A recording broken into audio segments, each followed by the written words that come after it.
Rīgas Pilietijā Cernikavas parkā nedēļas nogalē rosījās gan lieli, gan mazi. Visas dienas garumā darbojās radošās darbnīcas, kurās pieredzējuši meistaru vadībā ik viens varēja izgatavot koka rotaļlietas, bet uz neliela auduma gabaliņu uzzīmēt savu vēlējumu pilsētai, kas līdz vasaras nogalē, kad Cernikava atzīmēs savu 800 gadi, pārtaps lielā vienotā gleznā. Pilsētas svētku noskaņā šogad aizritēja arī ģimenes svētki, kur neatņemama sastāvdaļa jau vairākus gadus ir jaundzimušo sveikšana.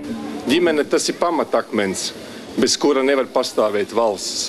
Ģimene tas ir kultūras, ģimene tas ir izglītības un citu vērtību nesējis cauri gadsimtiem, nesējis tālāk. Šogad ir īpaša diena, jo Cernikava svin savu 800 gadi. Līdz ar to mūsu moto ir būt vienā laivā kopā. Tāpēc arī šeit uz skatuves šī skaistā sapņu laiva ar skaistiem sapņu baloniem. Un šīs mazās koka laiviņas tiks pasniegts kā zīme, kā simbols mūsu jaundzimušajiem. Mazo laiviņu kā apliecinājumu piederībai Cernikavas novadam šogad saņēma 50 jaundzimušie, un vecāki atzīst, ka šāds pasākums tiešām vieno ģimeni. Vai tas ir prieks? Bērni, tas sajiets, kad bērni sanāk un pastaigas, viss spēļu laukumi un tā. Kur jūs gribētu, lai jūsu bērnu aizved šī mazā sapņu laiviņa? Tepat pa Eiropas Savienību, mierīgā atmosfērā, bez kara, lai mazajam viss būtu labi.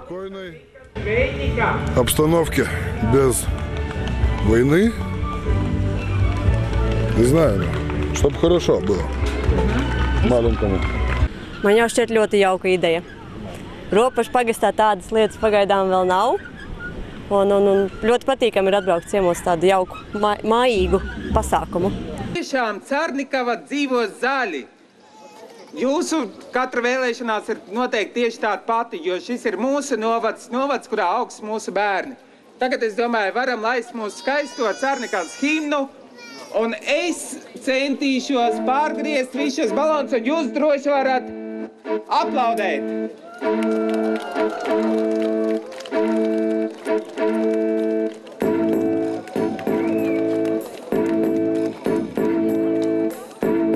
Katru gadu jaundzimušo vecāki arī paplašina Cernikavas parku, dēliem iestādot vienu ozolu, bet meitām liepu.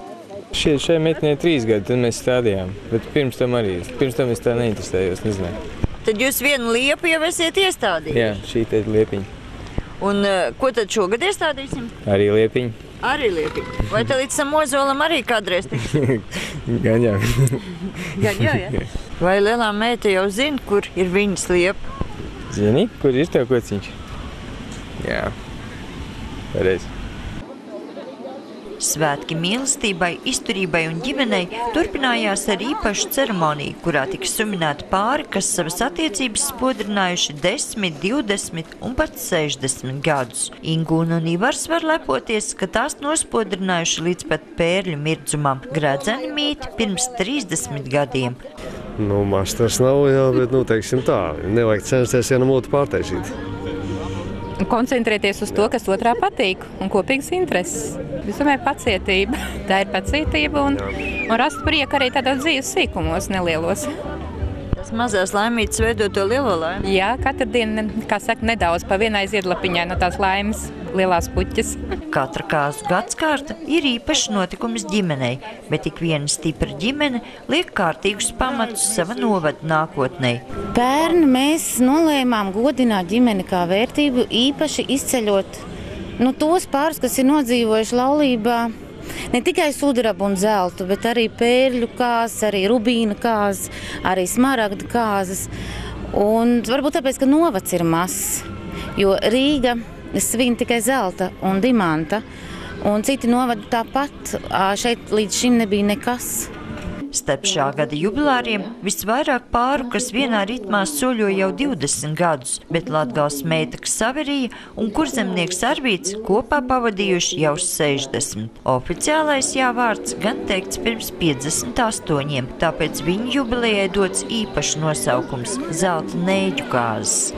Bet kas tad ir tas lielais noslēpums tai garie kopdzīvē? Protams. Parasti jau vīri sievas uz rokam nesā. Bet, kas sāk sievas vīrus nesā, tad ir tā ilgāk iznākuma. Kad Kāzu muzeja Mazās Ragaņas vadībā paveikti visdažādākie uzdevumi un saņemti apsveikumi, atkal skan Mendelsona kāzu marša, kas šoreiz apstiprina, ka pirms daudziem gadiem izdarītā izvēle ir bijusi pareiza.